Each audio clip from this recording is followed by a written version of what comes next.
قرآن کی تلاوت سے فائدہ اٹھانے کے لیے باطنی آداب کا ذکر چل رہا ہے۔ اس میں دوسرا جو ادب ہے وہ یہ ہے کہ قرآن کی تلاوت ترتیل سے کی جائے، ترتیل یعنی ٹھہر ٹھہر کر، اور معنی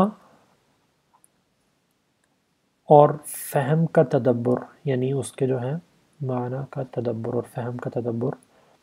یعنی اس کا جو مطلب ہے قرآن کا اس پر غور کرتے ہوئے اس کی تلاوت کی جائے۔ اگر قرآن شریف کے معنی آپ سمجھ سکتے ہیں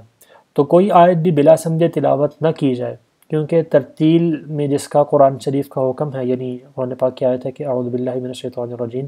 ورتل القرآن ترتیلا، تو جو ترتیل کا اللہ تعالیٰ نے حکم دیا ہے وہ تدبر یعنی غور و فکر اور سوچنے سے ہی حاصل ہوتی ہے۔ حضرت علی کرم اللہ وجہ فرماتے ہیں کہ اس تلاوت سے کیا فائدہ جس میں سمجھنے سے واسطہ نہ ہو۔ ختم قرآن کی تعداد بڑھانے کا خیال نہ کیجیے کہ سمجھ آئے نہ آئے بس نام کے لیے تلاوت کرتے چلے جائیں، تو ایسا نہیں ہونا چاہیے۔ یاد رکھیں کہ اگر قرآن کی تلاوت سوچ سمجھ کر ایک ہی آیت پوری رات پڑھتے جائیں تو وہ اس سے کہیں بہتر ہے کہ قرآن کو بغیر سمجھے 50 دفعہ ختم کر لیا جائے۔ یہ یعنی فضیلت کی بات بتا رہے ہیں امام غزالی رحمۃ اللہ علیہ، ورنہ اگر کوئی شخص بغیر سمجھے قرآن کی تلاوت کرتا ہے تو اس سے اس کو ثواب تو یقیناً ملے گا، لیکن بہرحال بہتر یہ ضرور ہے کہ وہ قرآن کی تلاوت کو سوچ سمجھ کر تدبر کے ساتھ وہ پڑھے اس کو۔ اور تدبر سے پڑھنے کی بہت سے واقعات ہمیں رسول اللہ صلی اللہ علیہ وسلم کی زندگی سے، صحابہ کرام اولیاء کی زندگی سے ملتے ہیں۔ مثلا ایک مرتبہ رسول اللہ صلی اللہ علیہ وسلم نے بسم اللہ الرحمن الرحیم کو 20 مرتبہ دہرایا۔ حضرت ابو ذر رضی اللہ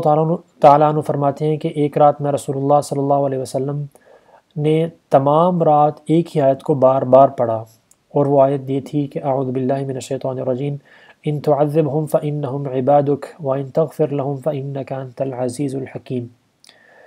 یعنی مطلب اس کا یہ ہے اس آیت کا کہ یا اللہ اگر تو ان کو عذاب دے تو یہ تیرے بندے ہیں، اور اگر بخش دے تو بے شک تو زبردست اور حکمت والا ہے۔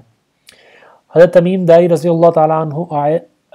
ایک آیت کو تمام رات پڑھتے رہے، وہ آیت یہ تھی کہ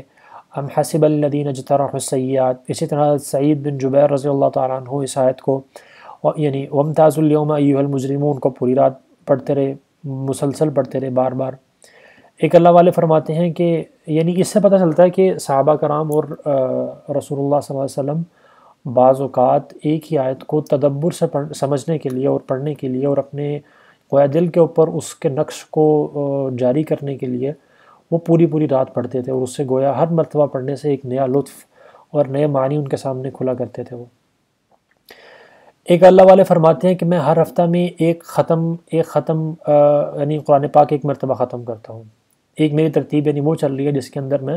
ہر ہفتے میں ایک مرتبہ قرآن ختم کرتا ہوں، اور ایک ترتیب وہ چل رہی ہے جس کے اندر میں ہر مہینے میں ایک مرتبہ قرآن ختم کرتا ہوں، اور ایک ترتیب وہ چل رہی ہے جس کو میں ایک سال میں ختم کرتا ہوں، اور ایک ترتیب تلاوت کی وہ چل رہی ہے جس کو میں نے 3 سال سے شروع کر رکھا ہے لیکن وہ ابھی تک پورا نہیں ہو سکا۔